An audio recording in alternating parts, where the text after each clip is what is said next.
Le car à retournement, un outil pédagogique, il permet de simuler, ici en douceur, un accident de la route. À l'intérieur, c'est un peu le monde à l'envers.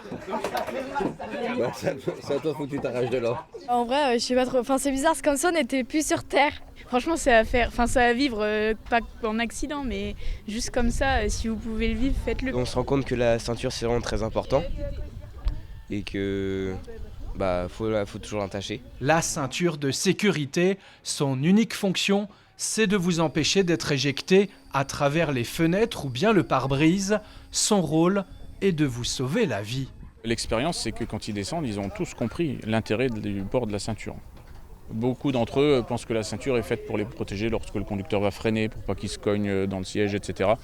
Or, le rôle premier de la ceinture, c'est d'augmenter les chances de survie en cas d'accident grave. Le rôle de la ceinture, il est très simple, hein. C'est essayer d'augmenter vos chances de survivre dans les accidents mortels.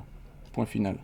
Alors qu'elle est obligatoire depuis 2015, la ceinture n'est malheureusement portée que par une minorité d'adolescents lors des déplacements en autocar. Cette expérience a vocation à les sensibiliser et cela fonctionne plutôt bien. Ils disent, en fin de compte, oui, la ceinture dans le car, bon, maintenant je vais la mettre. Donc voilà, c'est le premier ressenti que l'on a là tous, hein, que ce soit nous les élus ou bien les animateurs qui s'en occupent. En fin de compte, les élèves sont quand même très, très impressionnés et ils se rendent compte du non-port de la ceinture qui peut être très, très, très dangereux.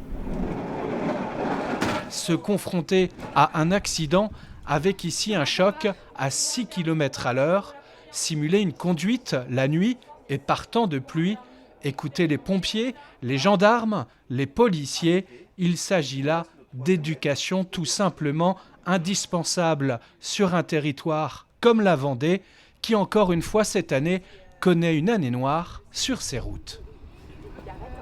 Est-ce que vous pourrez mettre en priorité